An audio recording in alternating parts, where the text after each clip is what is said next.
कश्मीर में in target killings का एक सबसे बड़ा कारण यह है कि भारत सरकार कश्मीर की डेमोग्राफी बदलने का प्रयास कर रही है।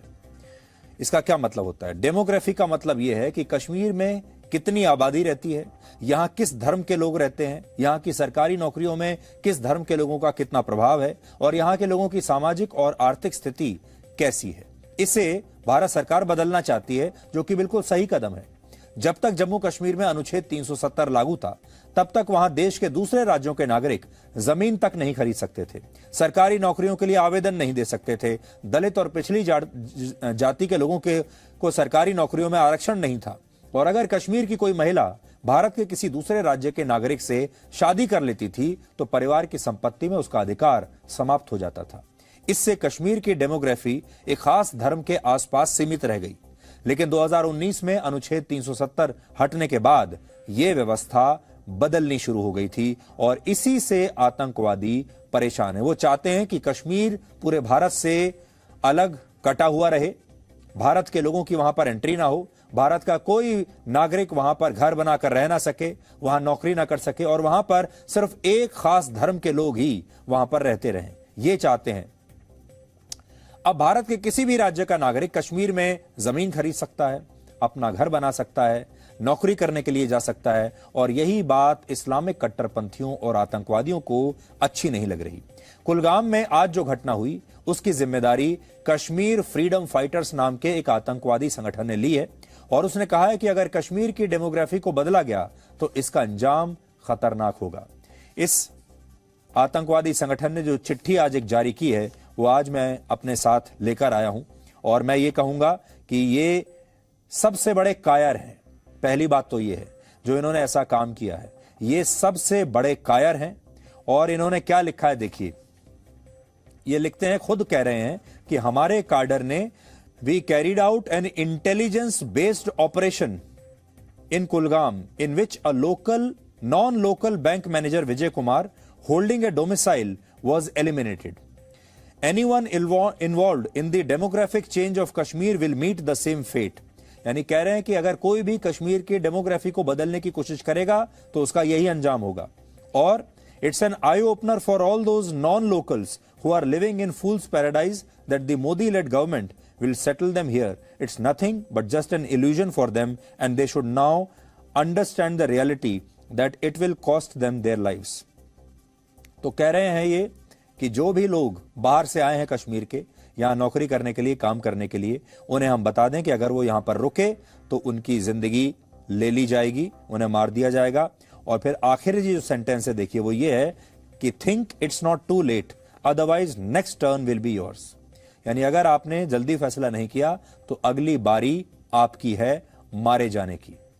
अब आप सोचिए, भारत इतना बड़ा देश है, ये एक लोकतांत्रिक देश है, ये एक धर्मनिरपेक्ष देश है, इस देश का अपना एक संविधान है और ऐसे देश में किसी की हिम्मत कैसे हो सकती है कि वो ऐसी चिट्ठी लिख भी सके?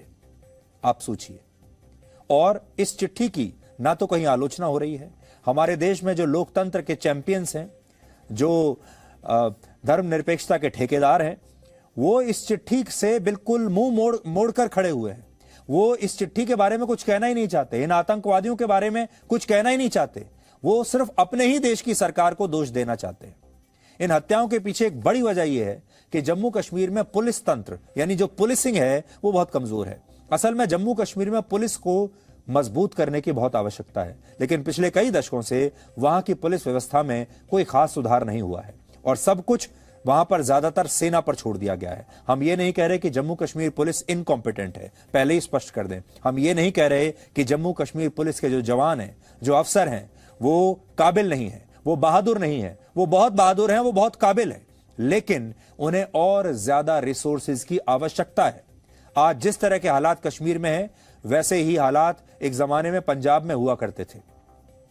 उस समय पंजाब में आतंकवाद चरम पर था, वहां का पुलिस तंत्र इससे लड़ने में बहुत कमजोर साबित हो रहा था, लेकिन बाद में पुलिस तंत्र में सुधार किए गए, पुलिसिंग को मजबूत किया गया और फिर वहां से आतंकवाद खत्म हुआ और पुलिस ने अपनी रणनीति बदली, जिसकी वजह से पंजाब आतंकवाद के उस दौर से बाहर निकल आया। और इसी तरह आप देखेंगे मुंबई में भी एक जमाने में गैंग वॉर और अंडरवर्ल्ड का आतंक हुआ करता था, जिससे लड़ने के लिए तब वहां पर पुलिस तंत्र को मजबूत किया गया और इस तरह की पुलिस यूनिट्स का गठन हुआ जिनका मकसद ही गैंग वॉर्स को रोकना था या इनकाउंटर करना था।